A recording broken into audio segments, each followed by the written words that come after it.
Tsaka mapapansin niyo ho, si Ramil Madriaga, habang isinasalaysay po itong mga ito, mga kababayan, naiyak siya. Naiyak siya siguro sa isip-isip niya, grabe ito, pinagkatiwalaan, minahal ko itong mga ito, tapos ito ang gagawin, tingnan mo isasadlak ako sa kulungan.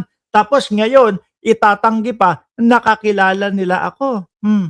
On some occasions, PRD would call me to inform me that someone from the aforementioned bank would contact me to confirm a withdrawal or encashment.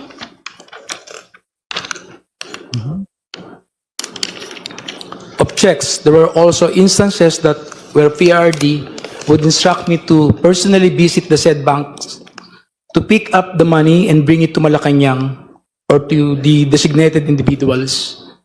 I distinctly remember that PRD directed me on 3 separate occasions to pick up 100 million Wow! Grabe pera, 100 million! from a bank inside the mall in Lubao, Pampanga, which were all delivered to Malacanang. On another incident, I was informed by PRRD that the 2 land bank managers' check which were to be delivered to one of our safe houses in Eastwood, Quezon City, in the amounts of 84 million to Nako! Ayan, nakita ko yung ano niya, nakita ko yung mismong picture nung manager's check na yun, ha? Kitang-kita ko yun, mga kababayan. Nakita niyo yung pagkakaiba po nitong si Ramil Madriaga versus dun sa 18 Marites at saka po doon si kay Orly Gotesa.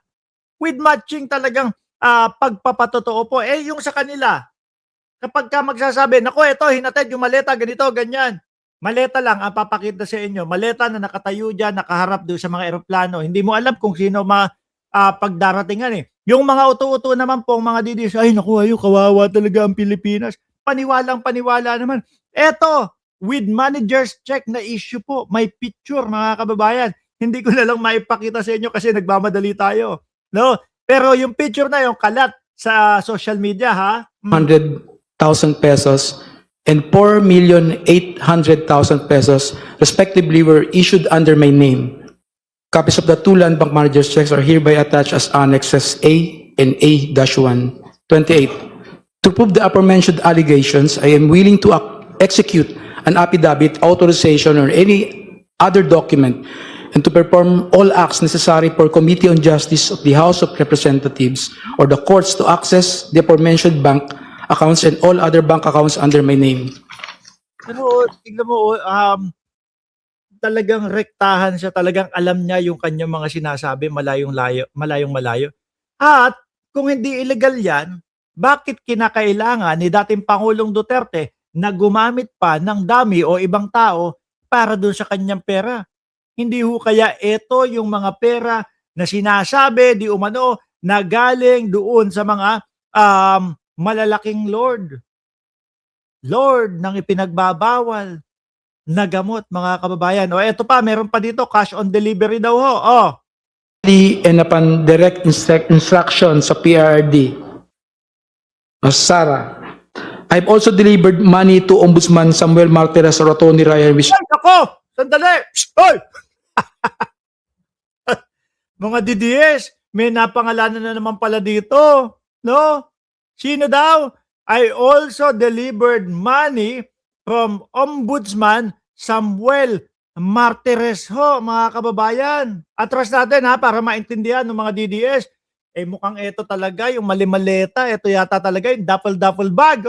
previously and upon direct instruction sa PRD, Sara, I've also delivered money to Ombudsman Samuel Martires or Tony Ryan, which I usually place inside an open trunk of a designated car. Nako po. Number 73. Mukhang sabit si Martires. Hindi ho kaya nawawala yung mga ikinaso o kaso nitong si Trillanes? Di ba naalala niyo si Ombudsman Boying Remulla, ang sinabi niya sa publiko, meron akong hinahanap na mga kinaso ni Trillanes sa Ombudsman pero hanggang ngayon hindi ko makita. Magtatanong lang tayo. Hindi ho kaya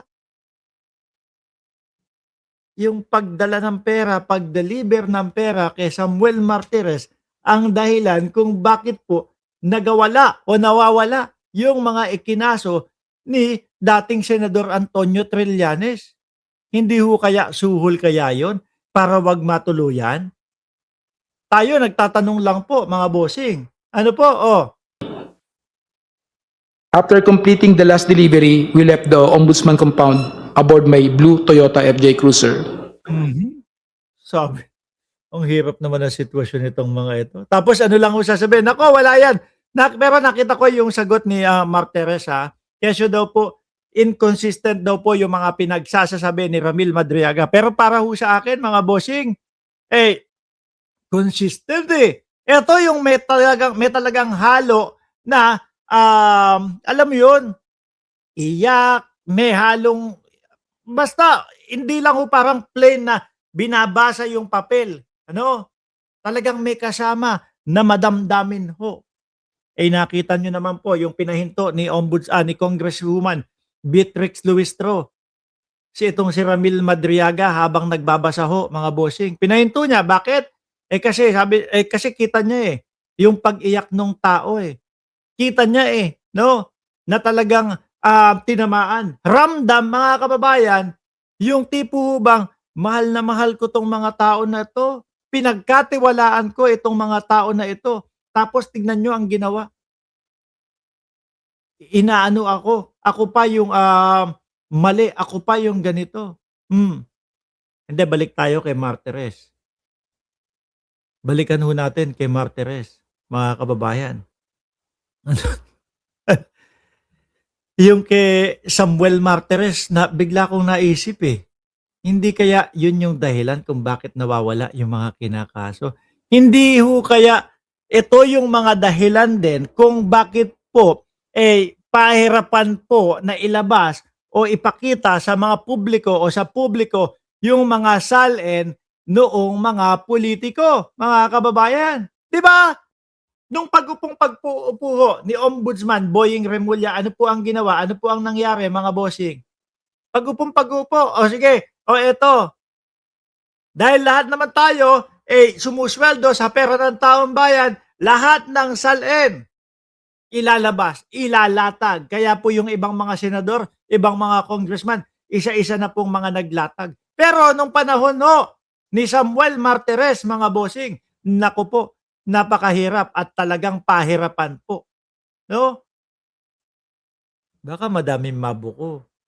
Kaya ho siguro ganoon, mga bossing. Yun yung ikinatatakot ho siguro nila, mga kababayan. Ang mabuko. Ano po? Eto pa, Manscarpio naman ho, mga boss. Manscarpio naman po, mga kababayan,